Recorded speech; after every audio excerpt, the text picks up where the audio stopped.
And we're back, ladies and gentlemen, out of a little bit of an impromptu break there. Just did get it at least in between the two matches, and that's all that matters. We want to thank you for sticking around, and if you are just joining us, where have you been? We are in game number 2 between George Mason University and North Carolina State University, two Southern juggernauts, and what a game one it was, with NCSU just barely squeaking out the last team fight that they needed to close the game and stop the Cinderella story. It was the George Mason comeback.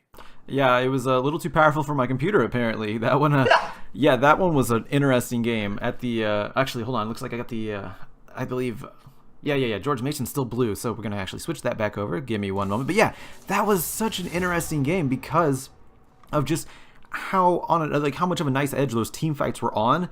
And at the very end, North Carolina State, with George Mason making a huge comeback, that was like North Carolina State just popped off in one team fight, like in a blink of an eye. That was it. That was insane.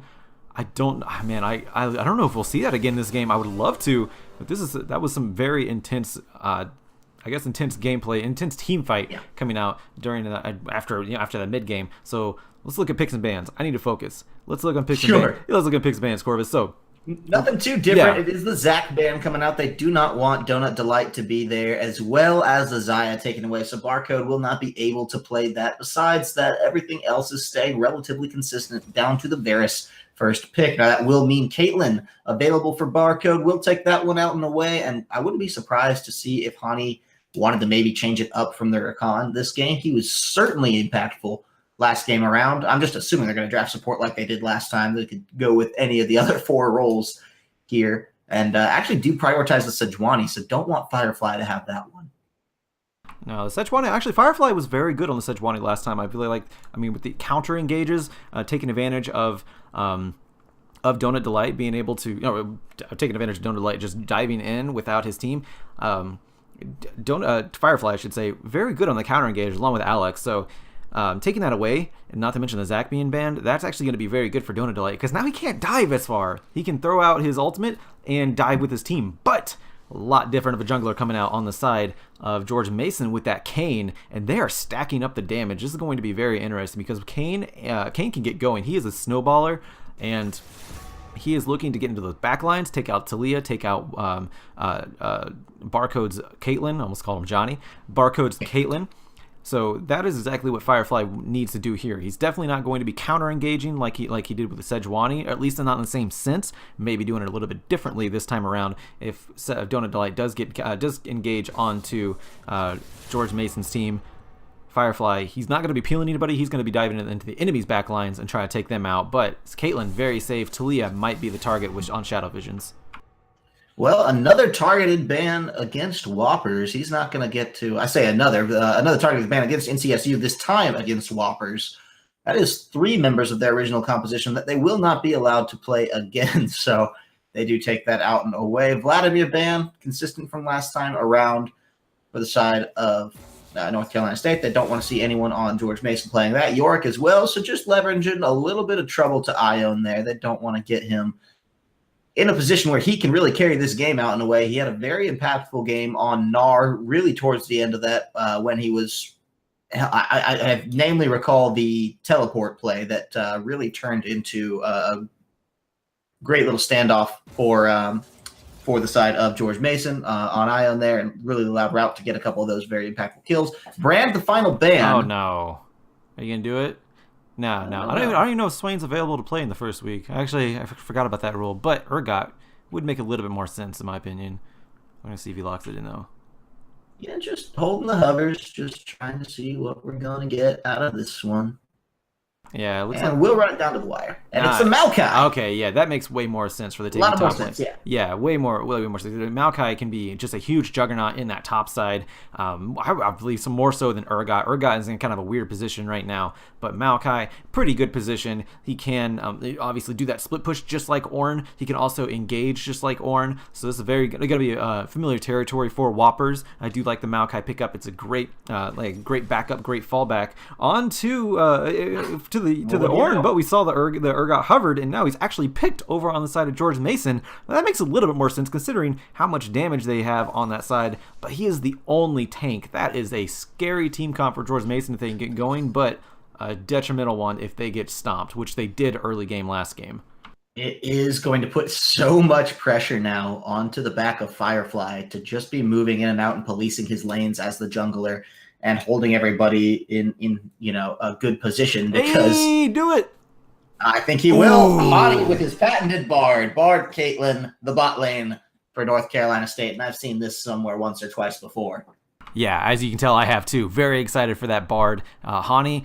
So last year, I actually picked, we did an article on CSL for like a certain amount of players that you thought would go to pro. Hani was one of them I picked because of his initial Bard play that I saw originally from him. His Bard is amazing. Now, on the opposite side of that, sometimes it falls straight up flat on his face. The consistency quite isn't there, but it can either he can do amazing with it, or again, consistency not there, cannot do so great. But based on how he played last game with Barcode on the bot side, I feel like this is going to be an amazing game for Hani's Bard. Very excited to see this one.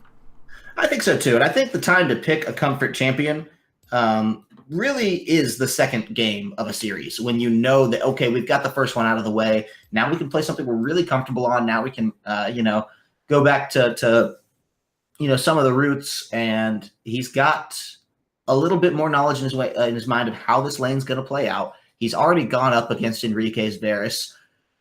Alex on the Nami, a little bit of a swap up this time around. Not going for that tanky support, not going for the in-your-face. So we'll have the poke game to play. But you know what? Bard plays really, really well into that game, especially with a Caitlyn at his back and a Caitlyn that he's propping up and supporting. So I expect to see this lane very, very favored for the hands of North Carolina State, just as they are on some very legacy comfort picks. And, they have the information from last lane going into this one, and they know how they want to play it out. Yeah, and I'm also really excited for the dive potential on the bot side too, because while Donut Delight, he's not playing Zac, you can't dive with the Cell Division or anything like that. You can dive with Tempered Fate from Bard. You can freeze up the turret and allow for like about a 2-second window of just free dive to where the turret won't aggro you. Very interesting play. I've seen Hani do before. Very excited to see him do it again. And again, I'm very excited for this bot lane in general. But we do see Talia going in the mid lane against an Orianna, same as last time. That one's just gonna. I feel like that's gonna be played relatively the same, because both of those players were big power players on their team last game, and neither of them can be a fault as far as losing a team fight or winning a team fight. Well, winning a team fight definitely, but not losing a team fight. Like I said, I feel like losing team fights last game was mostly due to jumping the gun on trying to get a team fight, or just like at that Baron pit, just getting out positioned completely, which George Mason needs to work on heavily. Yeah, I think so. I really do. And I put a lot onto Firefly there, especially now. He had the Sejuani, very strong jungler, but a little bit flavor of the month, just being what she is right now, very always towards the top of the contention. We see that with Donut Delight picking her up as we bring the cams back up. Hello, everyone. Yeah. And so I'm excited to see. I do want to keep an eye on Firefly throughout this early game, because this is his adaptation, right? This is the one that he says, okay, you know what? I can change things up, and I can play a much different game. They have Zac out of there. Donut Delight's not going to be doing the same kind of thing. Sejuani possibly a little bit more relegated to her own side of the jungle, depending on how aggressively Donut Delight wants to play that one. So that's where I'm keeping my attention. But before we do hop into this game, as we got about a minute left before the Rift does come up, did want to get you guys a little bit more information about the CSL. You probably heard these if you were here for the first game. If not, listen up. This stuff is important if you want to get involved. If you want to join our Discord community, type !Discord in the chat. That'll get you all the information you need. That's a great way of staying up to date with what games are going down, finding scrims, getting your school involved. If you want to get your school involved in Collegiate League esports, or greater collegiate esports in general, if you play several different titles there. If you want to follow us on social media, our Twitter and Facebook are twitter.com/CStarLeague, facebook.com/CStarLeague. And if you want League of Legends exclusive content, twitter.com/CSLLOL. I want to give a big shout out to our partner Twitch. Thank them for all their support, their continued support that they've just been showering us with for so many years now. Nothing but gratitude for them and their platform. If you do want to get involved,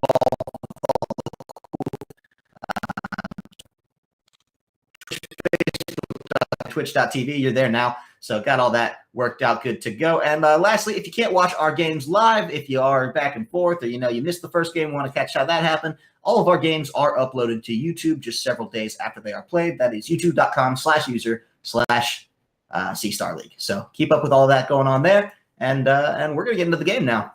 Yeah, and of course, if you want to follow our Twitters, you can look at the bottom here, right below us. That's our @. So feel free to follow us. And you can complain at me for any of this technical issues. I'm sorry about that. But, things happen, and we're going to get into game in just a moment. We're actually loading up right now. So... I'm okay. What's up? Sorry, I was already in, so... Oh, yeah, my game's actually still loading, because obviously my PC crashed. So I'm not really sure. I apparently need to upgrade this thing, and I'm very sad about that. But, things happen. I will get over it, and we're gonna move on, transition seamlessly. And I just know if this goes to a game number 3, my computer's gonna hold up. It's gonna be great, Corvus.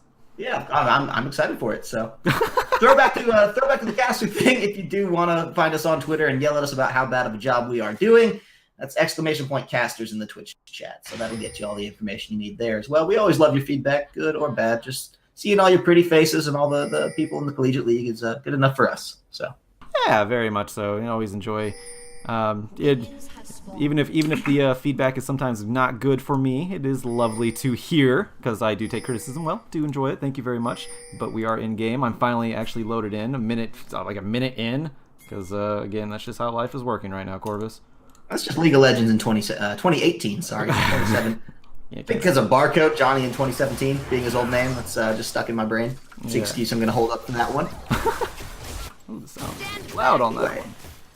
Interested to see how the early trades are going to go down. Both top laners are going to know that they've hard leashed their junglers, as there are no top laners present for the start of this lane. Both should get back in plenty of time, but probably going to mean that bot lane is likely the priority focus for both of these junglers, just because they're starting on their top side, moving down to the strong side of the map in their bot lane. So I would not be surprised if that's where the early gank potential is, really on Barcode and Hani now to set up for that and make it just such an easy gank, because for Donut Delight, Sejuani has some good potential early ganks, but without the ultimate, you kind of need to have the lane pretty well primed. Yeah, very much so. And actually something we didn't really talk about too much, or at least I didn't, it was the Enrique going back onto the Varus. This time around, though, he has a support that can sustain him in that bot side, which I think actually works very well for them because of how much they were getting poked out last game and just traded outright. Now, you talk about poke. Caitlyn will poke quite a bit along with a Bard. Very good synergy with poking in that bot side from NCSU. And Anami, I think that's a really great pickup by Alex. Now, that does take away a tank that they had in the Braum last game, which means they only do have that one tank in the top lane, which, again, very scary. But I think this bot lane is going to go a little easier as we get a gank in the mid lane. Yeah, Route in some trouble here. Forces the flash out. The Summoner heal will stun him under tower. And Donut the Light. Oh, I got it. Going deep for that first blood. Now here is Firefly to try to turn it around. Does find Shadow Visions. And so that's actually both junglers taking the 1-0 with the assist credit only going over to each mid laner. So that will be a little bit of advantage now for Donut Delight. But Firefly, really great to turn that one back around because that looked, like a pretty strong start for North Carolina State. Otherwise, yeah, they did get the first blood gold, which is a nice thing to have. But one thing you don't want is Firefly popping off any moment. He has that 1 kill now. He's actually counter jungling Donut Delight now because he knows he can't fight a Kayn as a Sejuani. So this is actually a really huge advantage. Oh, hold on, we have a fight in the bot lane. Yeah, no, Hani actually having to flash out of that one, so using that one quite defensively as Enrique and Alex really lay down the hurt on that one. Yeah. I like it. Yeah, nice trade. And so this is something that Shadow Visions and Donut Delight have to really be mindful of, is Firefly invading. Because Firefly, again, as a Kayn, now he has a level advantage with that kill. He can well, actually, it was from the counter jungling. He will have the level advantage once he gets once he starts his jungle route, because he took some Raptors away from Donut Delight. But that's what I'm saying is Kayn, he can actually still outduel a Sejuani on normal circumstances because of how powerful he is. He's a scrapper, he's a dueler.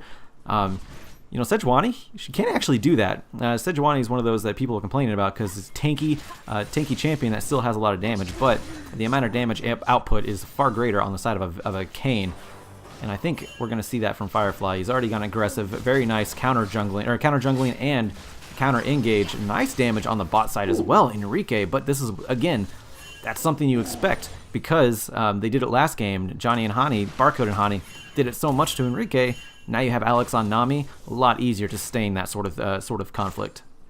I think so. It's a game of bloody knuckles here in the bot lane, and so either jungler is going to be able to come in, I think, pretty quickly and turn things on their head. I like that they at least took the time to drop the ward coming out from the side of George Mason as they do push up, but as we know from experience, oftentimes that is the, oh no, it's too late ward. So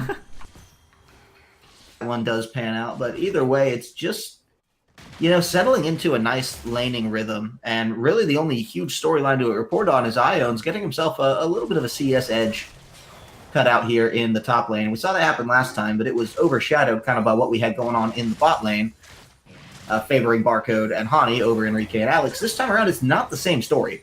Right, the lane's trading very evenly in terms of damage, in terms of CS, in terms of the way that summoners are going down, and so this is quite the balanced lane, and one I was not expecting. This could be big, though. Route. A nice shockwave to hold off, too, and actually keeps himself out of the stun potential there. Firefly's coming in. Shadow Vision's going to go down there, so that's another double jungle takeaway. But this time it is Donut Delight potentially in some trouble as Firefly flashes in on him, wants to keep things moving there. Not Firefly, Ion flashed in. I'm sorry for that one. And now look at this, Hani actually going to go down. Alex takes the kill credit, so none of the carries are getting the gold that they want. But Hani with a kill onto, Alex with a kill onto that Nami is going to be a very nice godsend, especially just to set Hani back. So the early game chaos is actually being very well weathered and actually maintained by the side of George Mason this time around.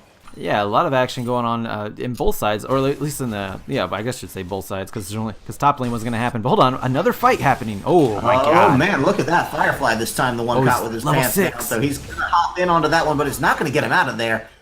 Didn't have his flash. Tried to almost position like he wanted to flash over the wall, and then maybe remembered he didn't have it. But either way, on Donut Delight just to get another kill back there. Has all three of his team's kills. Yeah. So if there's not an onus put on this jungler now, I don't know if there ever will be. He has all the pressure in the world on him to perform now. Yeah, and that was really good that they shut down Firefly. We have Hani roaming into the mid lane. He doesn't have his ultimate, though, so Tempered Fate is not going to be able to be casted out onto Route to hold him in position, especially for a seismic movement or anything like that from Shadow Visions, and that's exactly what you want. But maybe some action. I don't think they'll dive this one. Ion doesn't have a lot of mana, and Route's not that strong when it comes to look at the damage that was just slapped onto his face by Hani. So yeah, Fear Beyond Death is not going to work unless you're low health. So even as an Urgot, you're not going to be able to do too much there. There's one thing that we haven't noticed, or we haven't talked about, is that during that earlier skirmish in the mid lane, Ion actually used his teleport. Whopper is still holding on to it, so that is something that he could have as an advantage in the lane if Ion, since Ion wasn't able to get anything out of that mid lane whenever he teleported. So I'm going to see how that one turns out, because I am interested. Always teleporting is always a huge factor in this game, of course, and you always want to have the teleport advantage in the top side. So that is something that Whoppers currently has, as we see. I think we're going to see a Weaver's Wall coming out on the bot side here. They're definitely grouping up. The Weaver's Wall does come down. Enrique nowhere to retreat behind his own tower, but Hani can't disable this tower just yet, so they do have to play around the minions. Doesn't matter, as Enrique does fall. That one is picked up well and away by Barcode. Alex now going to go down. Donut Delight just rampaging through this one. Probably didn't need to take that one for his fourth one. Potentially a little bit of greeting there, taking it away from Barcode, but either way, securing. Barcode with the kill. Yeah, tower going to be taken down. Well, he had the on his head, right? So yeah. Ace in the hole was going to make that one happen. Yeah, I saw that before too long, but either way, it's a nice little lockdown. They do take it away, and I don't think they're going to be upset funneling a ton of gold into Donut Delight here, right? They're going to be pretty happy with that. One by the book, just using that tower to take away as many minions as possible on this push before they go back. So they have the Dragon Vision as well. They'll be very aware as to whether or not the side of George Mason tries anything a little bit cheeky down here. And they've set themselves up really nicely for this reset in a couple minutes. They're going to want to try to find Firefly first, though. Yeah, Firefly does need to go down if they want this dragon. They're going to get him? I think they got it. Yeah, the ultimate's coming down, but it didn't save him last time. Likely won't save him this time as they pull him back to the middle of the river. And Shadow Visions picks up a much-needed kill. Yeah, 5 0, 2, and 2 for Route. 1, 2, and 5 now. It's our first time getting involved. And we do see some contention in this top side as Enrique has no turret to defend himself with in the bot side, so he is going to go to the top side with Alex, anticipate Barcode and Hani going up there as well, but they're actually just going to focus on this Drake. We saw this last time as well. Get the first Drake of the game. This time it is going to be an Ocean Drake, which is very good for these lanes, considering, especially top lane, where you can just farm underneath the turret and regen your health if you need to, especially if you're going to keep it at a 1v2 lane. But we actually see Hani going to the top side. Barcode's still not quite up there. He's actually going to keep pushing the bot side, and he's going to go against Ione. So interesting gameplay by them, but there's a... I don't know. Yeah, I'm pretty sure Ione can actually 1v1 this one, unless Hani does just a great job. It actually flashes as well, so that is a very itchy finger by Barcode. Does not want any part of the Urgot. That's the right decision. You just can't take that risk when you are the AD all alone. And we see they have a really nice vision line down the river, but there is practically no vision for the side of North Carolina State in their bot side jungle. So they probably keep tabs on the rest of the members. They know that the top lane has rotated up, or the bot lane's rotated up to the top. And ooh, man, Whopper's in a little bit of trouble there. Looks like Firefly actually wants to make the play here. He is getting a little impatient. Will come in to at least stop the back. I don't know. That's a good idea. This is Hani that's in his face, and we cannot sleep on that Bard play. It does get him quite low, but look at that. Yeah, Firefly has to be so careful here under the tower, and Barcode is here to help. This is almost certainly the death for Firefly. Does get rooted under tower. Barcode finds the kill, but the health bars are low. Whoppers does get hit up by that Chain of Corruption. Route now on the run for his own life. The Shockwave only finds Donut the Light, and Shadow Visions is left to just prey on him from the backside. Nice potential stop as well by Hani with that Weaver's Wall. tempered. Oh yeah, they're coming in. Enrique's and actually dodging 2 ultimates on that one. Donut the Light didn't play it as best as he could have, but they will just lock down the rest of them. Finally get him. Shadow Vision poured a lot into that one, and Ione had the teleport, didn't much care for it, said, no, guys, I'm pretty sure I can take this tower away. And that's the most important part. That was such a huge play from NCSU. They were able to counter that dive in the top side and take out like 3 members, zoning alts, chasing alts, missed alts. The Weaver's Wall looked like it was going to be good, and Shadow Visions actually collapsed on the opposite side, the wrong side for his Weaver's Wall. But be it as it may, persistence was key there for NCSU. They were able to get the kills that they wanted, and repel the dive on the top side, and now it looks like they're going to pick themselves up another turret, second turret of the game. And this is just going the exact, I won't say the exact same way, because there are some kills on the side of George Mason this time around, but it's going way better. Similarities. Yeah, it's a lot of similarities from that first game, and it's going in favor of NCSU. They got the Drake, they got turrets now, and they're also getting the kills. And like I said, come mid game, I think George Mason, they're gonna need a tank, and Ione, it's a lot of pressure on him because he's their only tank. Farm in the game right now, right? So they're content to just let him be alone, sit down there, and just try to get to a point where he can be that team fight tank that he needs if they can keep the hemorrhaging to a minimum with the rest of their lanes. Now, it's not going terribly, but it's not going well because your damage dealers are very behind in the grand scheme of things. If you look at Route, he has died 3 times. He's ahead a little bit in CS, but the kills and the towers more than make up for that. Ooh, look at that. Had to be quick on his feet there. Enrique, down in CS, 2 deaths, 2 kills, and a CS advantage over to Barcode, so they're very much behind. They need to find a way to stop this bleeding. Route getting hit up, though, by the Bard ultimate, possibly not going to be what you want. That is going to be actually a very long stall for him, and don't have to light a little bit on the front end for that. Firefly going to try to come in this time and maybe make something happen, but it's really just Ione taking the beating this time. A nice Shockwave does find 2, but it looks like the side of George Mason doesn't want this fight, but they're not committing to the retreat either. So Ione finally getting back behind his tower, but that was too close for comfort. Yeah, that was a lot of resources poured into Ione, but I think the damage may be done because what they need was that turret, and this is something that they didn't do enough last game, where when they shoved somebody off or even had a turret exposed, they did not go for it. This time around, they shove off George Mason from the turret, go straight for the turret, back off. Better discipline this time around from NCSU, and now they're going to get the Rift Herald, which more than likely going to equate to another turret, because not all the time, but sometimes, a lot of times, that is what the Rift Herald is for, of course. And NCSU, they had successful use of the Rift Herald last game. Suspect again this time around, and like I said, with the Zac off of Donut Delight, without that temptation to just launch himself into these team fights, I actually think these team fights are going to go a lot better for They were doing him NCSU. a favor banning it away. I kind of think so. I think Sejuani might be a better play here because he can keep up with his team. Yeah, no, I don't actually disagree. I think Donut Delight has been showing a very strong presence on this Sejuani. Greeting a little hard maybe for the kills, but, the Sakura is there, and now that his laners have kills, he can take away as many as he wants in this point in the game. So, all in all, yeah, definitely an improvement, Donut Delight, on that Sejuani, and taking it away from Firefly, which was a strong point for him. It helped, so that Zac ban may have been a little bit of trouble in paradise for the side of George Mason. We'll see.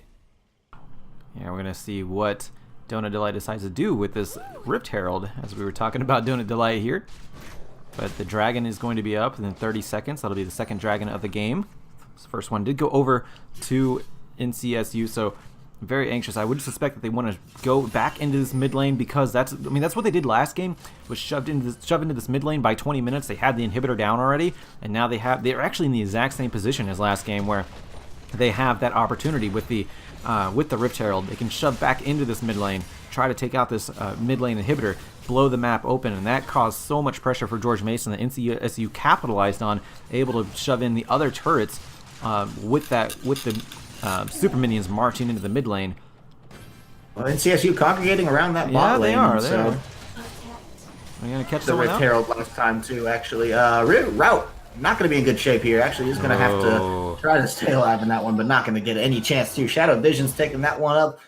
4-man participation in that kill, so the only one that didn't get a little piece of that pie was Whoppers. They're going to be absolutely delighted with the way that turned out for them. And now if they pop Shelly into this bottom lane, yeah, there it comes down. So we will see this tower almost certainly being taken away. And, stay with the same strategy for North Carolina State. Ain't broke, don't fix it. So we'll see. They didn't start to need to patch any big holes in their composition until around the mid game. So we'll see what that comes through. Nice flash in. Ion going to be in trouble. They do finally catch up with the Maokai ultimate there. So going to see if he can finally make this one happen. I don't think Ion's getting out of this one in one piece, as Whoppers does take it out and away. Finds himself a solo kill. And that's huge. That is so huge. That is not what you want on the side of George Mason. Your only tank is being solo killed by the enemy tank, one of the enemy tanks, mind you. And that is a grim foreboding future for George Mason. So now with that being said, that is the second Ocean Drake coming up, and these laning phases are done. So this is actually really good. Train. Yeah.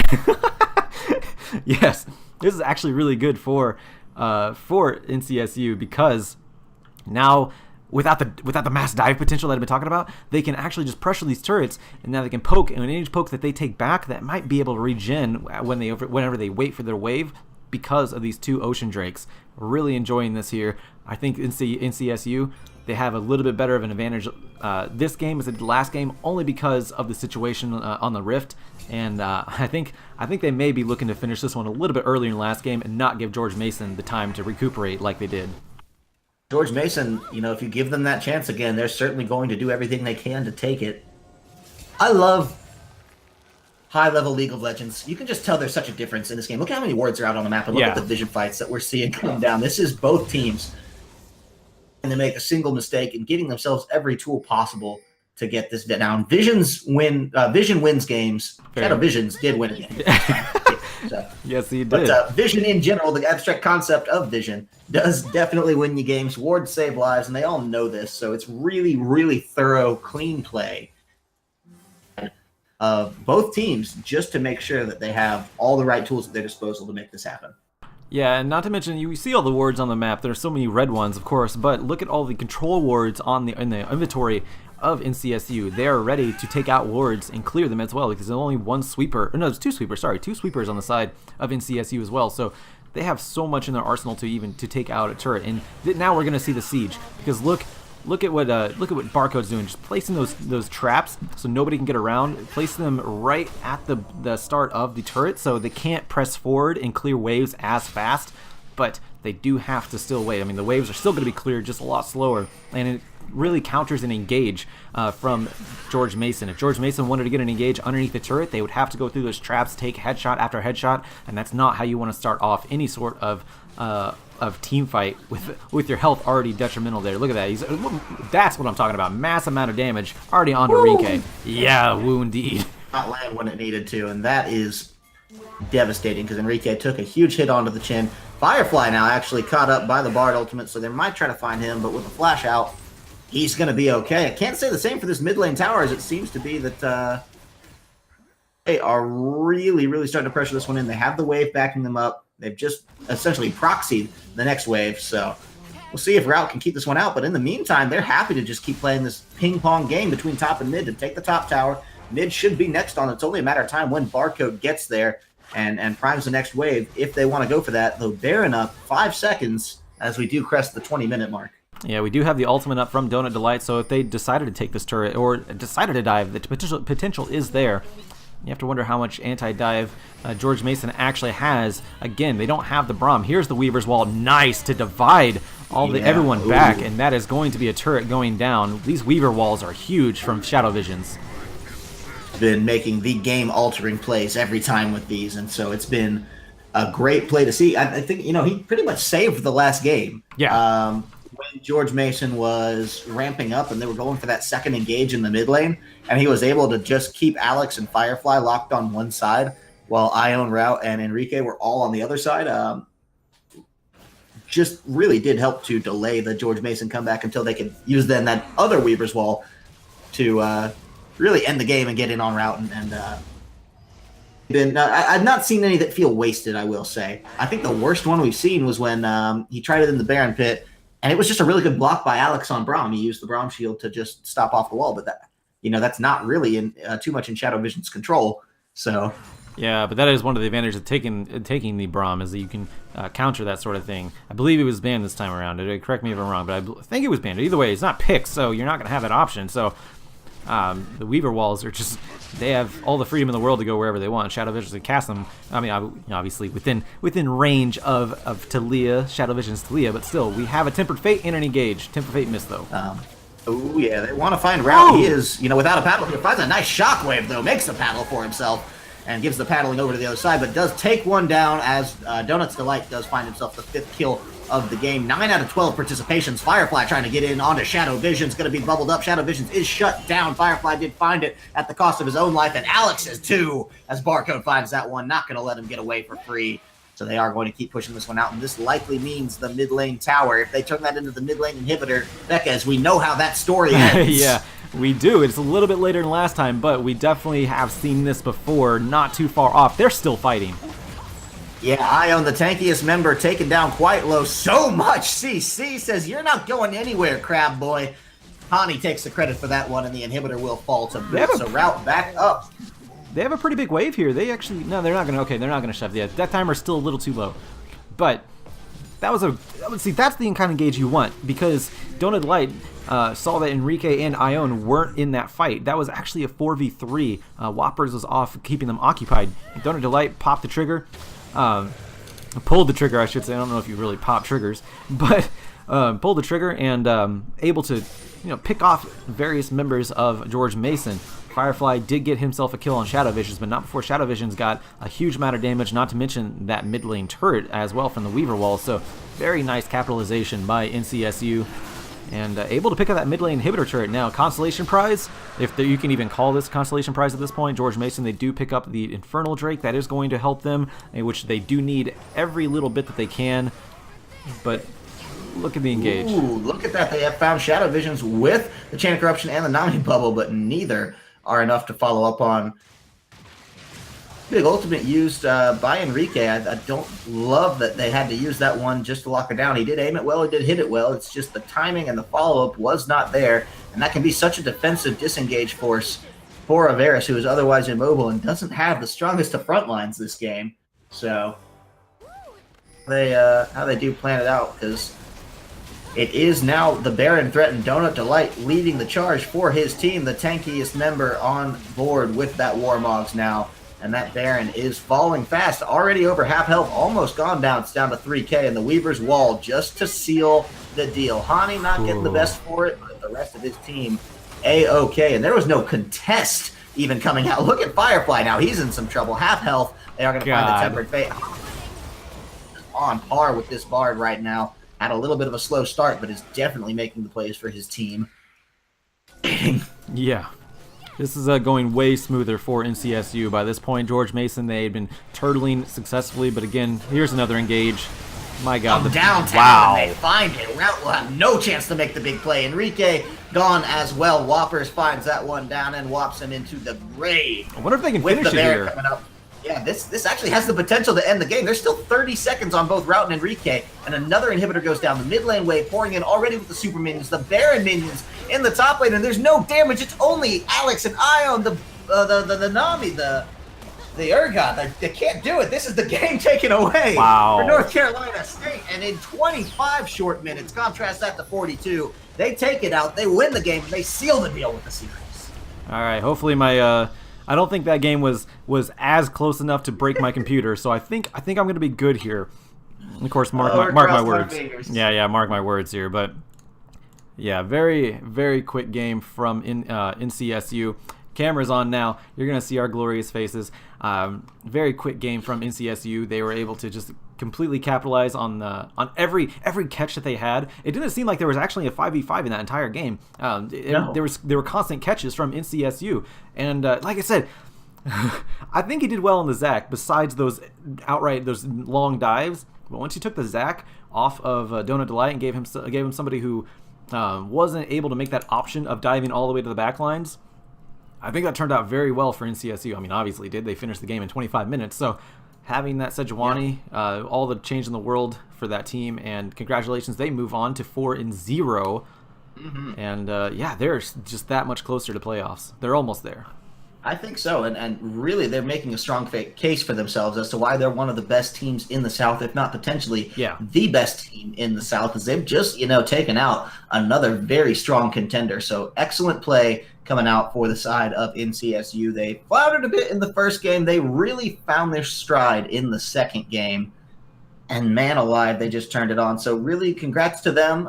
This will, for George Mason, mean they do move down to 3-1. Yep. Means they're not out of contention yet. There is no Timo Cup talk just yet. They have the time.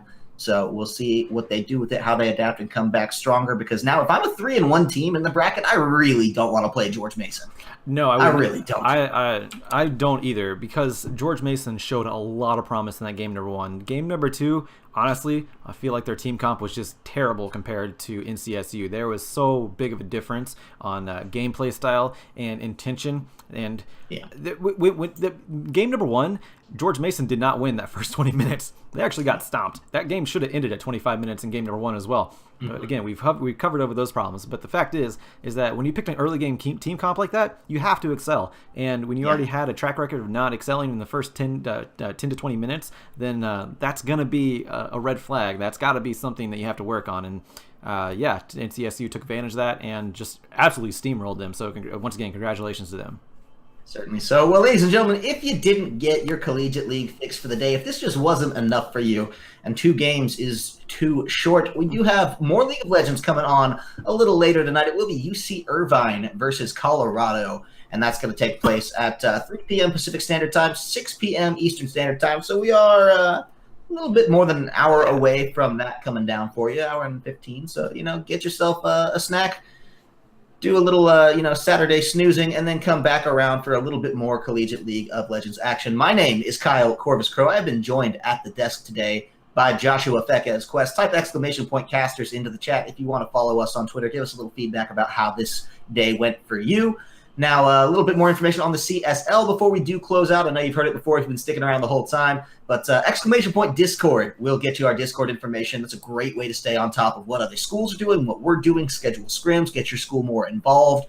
You can find out a lot more information there. If you do want to follow us on social media, that is twitter.com/CStarLeague or CSLLOL for more league-focused content, and Facebook.com/CStarLeague. You can also find all of our VODs on YouTube. These games will be uploaded there, youtube.com/user/C-Star League. I want to give a big shout out to our supporter Twitch before we do sign off and just tell them how much we love them, how much we appreciate the largest streaming platform in all of competitive gaming to support our collegiate esport ventures. So give them some love too. Twitter.com/Twitch, Facebook.com/Twitch, Twitch.tv. You're there now. We are signing off. I've been Kyle Corpus Crow, Joshua Fekes Quest. Thank you so much for joining us today, ladies and gentlemen. Congratulations to North Carolina State, and we'll catch you next time.